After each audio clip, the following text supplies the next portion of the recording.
네, 안녕하세요. 반갑습니다. 이승훈 소장입니다. 자, 1기 신도시가 11월 달에 선도지구를 지정해서 본격적인 우리나라 1기 신도시의 재건축이 시작이 됩니다. 그런데 최근에 공사비 증액 여파로 인해서 사업성이 워낙에 떨어지다 보니 진행하지 못하는 단지가 상당히 많아졌고, 공급은 부족해 죽겠는데 빨리빨리 하지 않다 보니까 여러 가지 인센티브를 제공하는 정책들을 쓰고 있잖아요. 그래서 1기 신도시 특별법이라는 이름으로 발표가 됐었죠. 그런데 1기 신도시만, 수도권의 1기 신도시만 도시냐, 우리들은 어떡하느냐 해서 전반적으로 다 아우르느라 노후계획도시 특별법으로 이름을 바꿔서 다시 나왔습니다. 가장 빠른 것들은 수도권의 5개 신도시죠. 분당, 평촌, 일산 3본, 중동, 이렇게가 이제 지금 진행을 하고 있어서 최근에 주민 공람을 한 곳이 있습니다. 3본과 중동인데 기준 용적률이 얼마가 나왔느냐? 무려 330%와 350%가 나왔습니다. 상당히 높죠? 이게 실제로 어느 정도 효과가 있는지는 제가 오늘 영상 말미에 한번 설명드릴 거예요. 그리고 3본 중동을 제외한 나머지 3개의 1기 신도시는 평촌 같은 경우에 이제 이번에 8월 말에 발표를 했고요. 그거 설명드릴 거고, 그 다음에 일산과 분당 같은 경우는 9월 달쯤에 경비 기본계획 안을 내놓을 예정입니다. 한번 보겠습니다. 자, 군포 같은 거는 기준 용적률이 330%가 됐어요. 기존의 용적률은 얘가 5%인가 그럴 겁니다. 그래서 추가 인구가 33,000명 정도를 수용할 수 있다라고 하는 거예요. 이 추가 인구 수용하는 거는 그러니까 여러 가지 인프라를 보는 겁니다. 인프라가 추가적으로 늘리지 않고 상하수도라든가 학교라든가 공원 면적이라든가 이런 여러 가지를 봅니다. 도로, 교통 등등등 봐서 얼만큼 더 수용하더라도 불편함이 없겠는지를 따져보는 건데, 군포 같은 거는 최대 수용 인력이 46,000명 정도가 됐습니다. 46,000. 그런데 이제 신도시 내뿐만 아니라 주변에도 또 아파트가 지어질 수도 있고, 그러면 같이 인프라를 향유해야 될 수도 있다 보니까 약간 여유분을 두고 한 33,000명 정도 수용할 수 있다라고 보는 거고요. 부천 같은 경우는 기준 용적률이 좀 높습니다. 350%. 그럼 군포와 부천이 왜 틀리느냐? 군포는 현재 용적률이 아까 말씀드렸다시피 205% 정도가 되는 거고요. 부천 같은 경우는 현재 용적률 자체가 226%로 좀 높습니다. 그래서 330, 350이면 야, 부천이 더 좋은 거 아니냐라고 생각하실지 모르겠지만, 실상은 늘어나는 용적률로 봤을 때는 한 125%포인트로 두 개가 비슷합니다. 늘어나는 건. 그런데 부천 같은 경우는 역시 여러 가지 인프라시를 봤는데 공원이나 녹지 같은 것들이 좀 부족하다고 얘기를 합니다. 위치를 한번 지도상을 잠깐 보여드릴게요. 자, 지도상으로 보시게 되면 여기가 이제 동작구, 서초동 이쪽 일대고, 쭉 내려오면 과천이 먼저 생겨나고요. 그 다음에 그 아래가 평촌, 그리고 좀 더 내려가게 되면 3본이라는 곳이 있습니다. 이쪽 일대고, 그 다음에 부천 같은 건 중동 신도시는 여의도에서 내려서 영등포 지나서 구로 지나서 쭉 왼쪽으로 더 가게 되면은 요 일대, 여기가 이제 부천시 중동신도시가 되는 거예요. 근데 여기 보시게 되면 편집도상 보게 되면 상업지가 굉장히 많죠. 그거에 비해서는 공원이 좀 부족한 겁니다.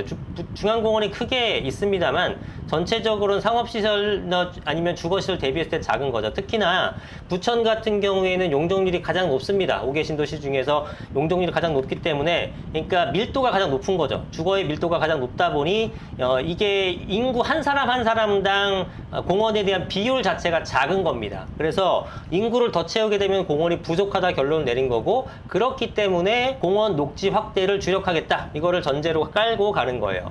그러면은 공원이나 녹지 확대를 하기 때문에 이거는 기존의 이 조합들, 그러니까 부천에 있는 아파트들이 재건축을 할 때 기부 체납으로 토지를 좀 가져가겠다라고 생각할 수 있죠. 군포 같은 경우는 지금 거의 안 가져간다라는 얘기를 하는 겁니다. 현재 수용 여력 내에서 하겠다, 늘리겠다라고 하는 거고, 부천 같은 경우에는 공원 녹지는 좀 부족하니까 이걸 좀 받아야겠다라고 얘기를 하는 겁니다. 그래서 단순히 두 개를 비교하게 되면 군포가 조금 더 난데 아주 비교가 미미할 정도로 그렇게 차이가 큰 건 아니고요.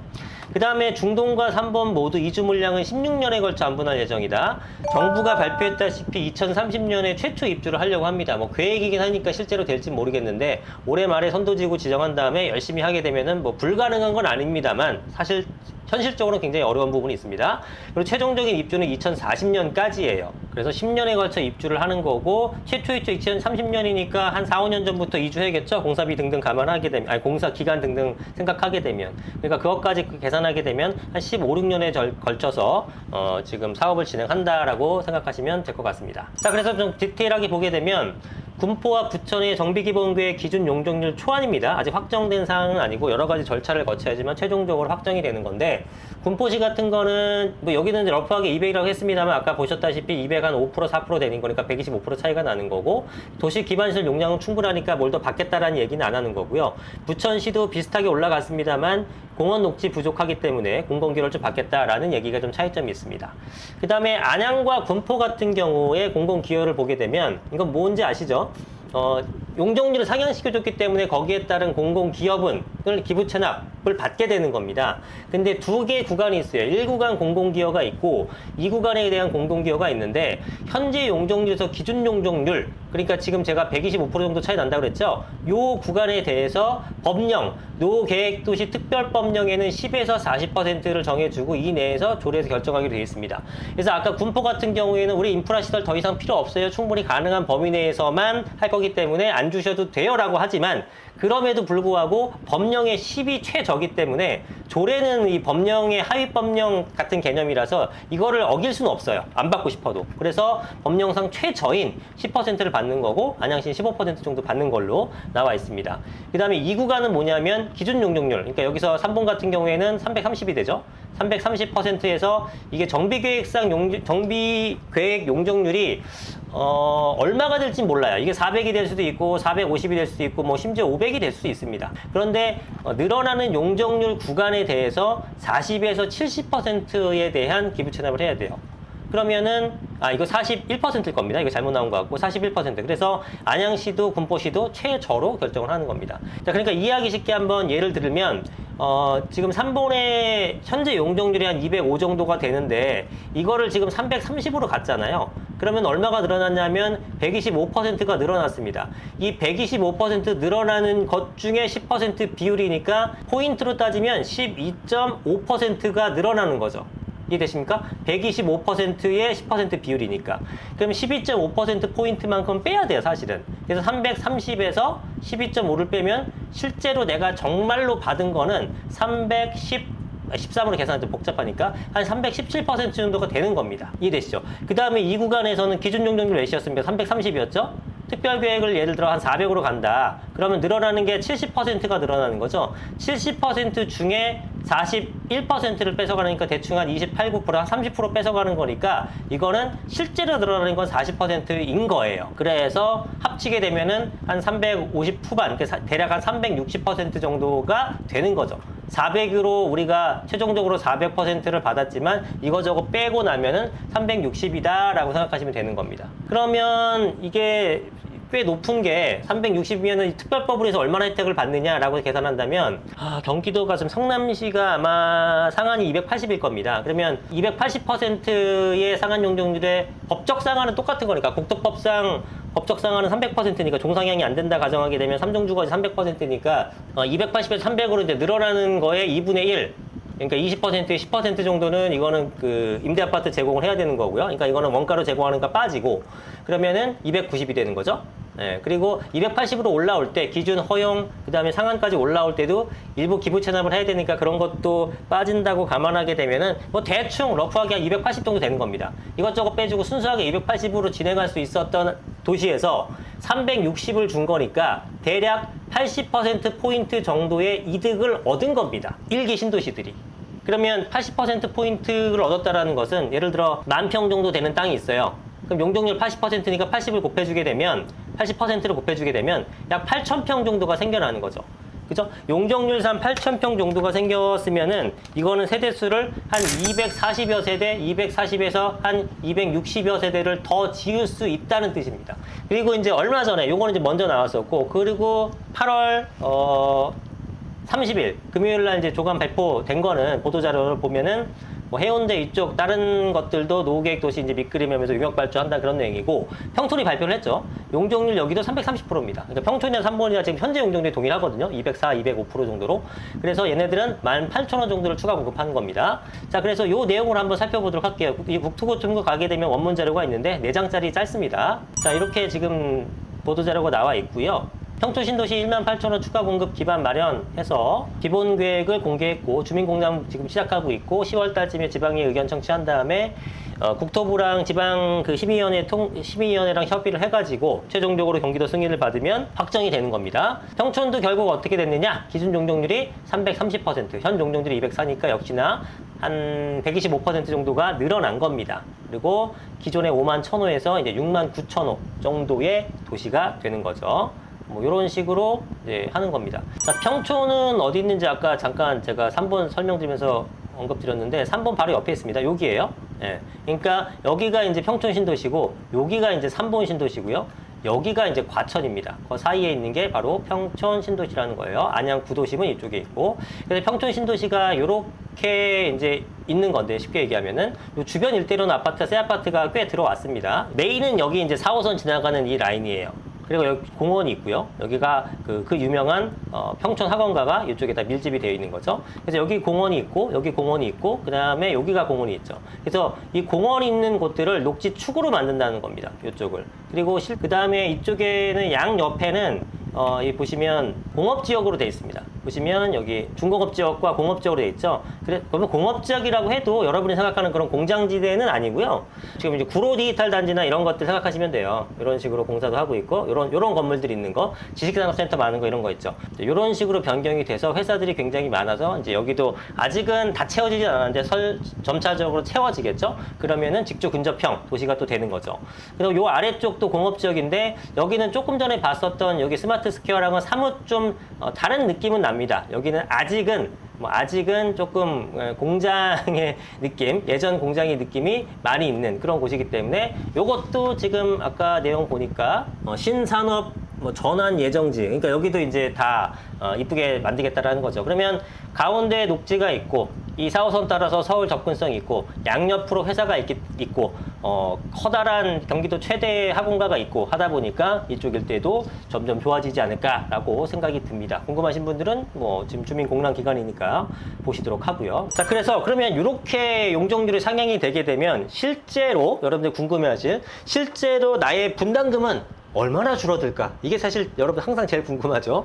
네, 그래서 그거 제가 요즘에 이제 재건축 사업성 분석을 일주일에 한 번씩 올려드리고 있는데 사실 1기 신도시는 한 적이 없어요. 서울 위주로만 했고 그거는 기준 용적률이 나와봐야지만 그래도 윤곽이라도 나타나니까 그걸 이제 보고 나서 하려고 했기 때문에 만약에 이제 분당과 일산까지 다 나타나게 되면은 전체적으로 한번 우리 아파트가 그 재건축했을 때 그냥 일반 재건축하는 것과 특별계획법으로 적용했을 때 얼마나 분담금이 줄어드는지 한번 시뮬레이션 해볼 겁니다. 오늘은 한번 러프하게 한번 진행해 보도록 해볼게요. 자, 군포 같은 거는 기준 용적률에다가 정비계획상까지 하게 되면 360 정도가 됐고 그냥 노후계획 도시 안 하고 일반적인 방법으로 하게 되면 한 280 정도라고 했으니까 늘어나는 게 한 80%포인트 된다라고 얘기를 드렸었죠. 군포의 3본 신도시를 한번 기준으로 시뮬레이션 하나 해볼게요. 3본에서는 대장아파트가 이제 레미안 하이어스라는 아파트예요. 여기가 이제 3본 신도시고 이렇게 3본역이 있고 금정역이 있고 3본역 주변을 좀 컴팩트하게 한다고 하는 그런 어떤 내용도 있더라고요. 그래서 지금은 여기가 레미안 하이어스 아파트가 금정역 이용하고 여기 이제 GTX가 들어설 노선입니다. GTX C노선. 그리고 여기가 2600세대인가 그래요. 꽤 큽니다. 2644세대인데 요 아파트가 대장 아파트인데 현재의 금액은 34평형이 한 9억 초반 정도 지금 하고 있어요. 그러면 요런 아파트 한번 봐볼까요? 삼성 장미 아파트라는 건데 93년식이고 822세대입니다. 요게 이제 일단은 규모를 봐야 돼요. 크기를. 이 내용을 보니까 대지 면적이 13,500평입니다. 13,500평에 지금 현재 용적률이 220%예요. 220%. 자, 그러면은 근데 이 아파트의 대지 면적을 찾아봤더니 13,500평입니다. 그러면은 여기서 80% 정도가 늘어난다라는 거잖아요. 원래 하는 것보다 더. 그러면 13,531평에다가 80%를 해주게 되면 대략 1,800평 정도가 늘어나는 겁니다. 그러니까 원래보다 1,800평 정도의 건평을 더 지을 수 있는 거예요. 요거를 대충 한 30 23평 정도 나눠볼게요. 그죠? 25평, 33평, 43평 골고루 비슷하게 두게 되면은 평균적으로 한 33평 정도 지어진다고 하게 되면 328세대를 원래보다 더 지을 수 있는 겁니다. 굉장하죠? 328세대를 더 일반 분양할 수 있다는 얘기인데 얼마에 분양할까? 아까 제가 그래서 레미안 하이어스가 여기 있으니까 이걸 기준한 건데 이게 34평 아파트가 지금 실거래가 보니까 9억 1,000이더라고요. 그럼 얼마죠? 한 2,700 정도, 2,600 몇십 되는 것 같은데 2,700이에요. 그러면 요거 정도? 여기 이제 한 4년 차 됐으니까 새 아파트인 거 감안해서 요 정도 한 9억 정도 분양한다고 33평 9억 정도 분양하면 될까? 좀 안 되겠죠? 그러면 똑같이 한 2,700 정도 해볼게요. 2,700을 33평 하게 되면 한 8억 9천, 뭐 비슷하게 나오네. 한 8억 9천 정도에 분양한다고 해볼게요. 328세대를. 지금 개념 이해되시죠? 328세대를 8억 9천으로 분양을 하는데 원가를 따지는 게 낫겠네요. 원가는 얼마가 나오냐면 33평형 같은 경우는 연면적으로 따지면은 한 60평 정도 나오는 거고 공사비를 850 정도 잡아볼게요. 그러면 33, 60, 850 뭐야 33 아니죠 무슨 소리 하는 거야 60평하고 850 60평에 850이면 요게 한 5억 1천 정도 나옵니다. 5억 1천 이 정도 받을 수 있을까? 8억 5천 좀 안전하게 해볼게요. 8억 5천에 5억이라고 잡고 그럼 한 3억 5천 정도 남겠죠. 자 그러면 3억 5천 정도 수익이 생기고요. 328세대가 추가 수익이 생겼습니다. 그러면 저 비용이 얼마가 되느냐를 계산해 봤더니 요게 1148억 원이 생겨요. 근데 요 아파트가 822명이었습니다. 근데 대충 요거는 좀 큰 평수로만 구성되어 있고 원래대로 놓게 되면 이거 한 1000세대짜리예요. 네, 1000세대짜리. 30평 기준하게 되면은. 그러니까 1000세대 소유주라고 한다면은 1148억의 이득이니까 대략 1억 1,400만 원 정도의 이득이 생길 것이다라는 겁니다. 자, 지금 개념 이해됐습니까? 좀 어려울 수도 있는데 1억 1,400 정도의 이득이 생길 것이다. 그 조합원 한 사람당. 그럼 이게 만족스러울 수도 있고 만족스럽지 않을 수 있어요. 왜냐하면은 지금 공사비가 워낙에 올랐고 여기는 이제 3본이라는 동네 자체는 서울같이 이렇게 좀 비싸게 분양할 수 있는 지역은 아니기 때문에 만약에 분담금이 한 4억에서 5억 정도 내라고 했던 거를 좀 줄여준다고 1억 정도 줄여주게 되면 3억에서 4억을 내라로 바뀌는 건데 물론 좋으나 이것도 여전히 부담돼서 못할 수도 있잖아요. 그죠? 그렇기 때문에 사업성을 더 줘라 라고 얘기도 나오고 있는 실정인 겁니다. 이게 향후에 그 동사비에서 증액이라든가 일반 분양가를 어떻게 할 수 있을지요. 아니면 용적률도 아직 확정된 게 아니기 때문에 다 변수기 때문에 어떻게 바뀔지 모르겠습니다만 대충 잡아봤을 때는 한 1억 정도, 1억 남짓한 정도의 수익이 생긴다면은 이거 갖고 사업성이 과연 확보가 될 수 있을까? 라는 의구심이 드는 거죠. 근데 똑같이 하더라도 보세요. 아까 지금 125% 정도 포인트가 상향된 거잖아요. 기준 용적률 상으로는. 지금 평촌하고 부천하고 중동 같은 삼봉 같은 경우는. 그럼 남은 거는 뭐냐면은 일산하고 분당인데 얘네들은 사실은 그럼 얘들도 330에서 한 350 되느냐? 제가 볼 때는 힘들어 보여요. 왜냐하면 지금 대부분 다 125% 포인트가 올라갔으니까 똑같이 간다 그러면 분당이 지금 184인가 그렇고요. 일산은 170밖에 안 됩니다. 그러면은 똑같이 120 올리면은 얘는 많이 잡아야 300 정도. 그냥 분당 같은 경우는 한 얼마입니까? 310인가요? 310이죠. 310. 310에서 한 315.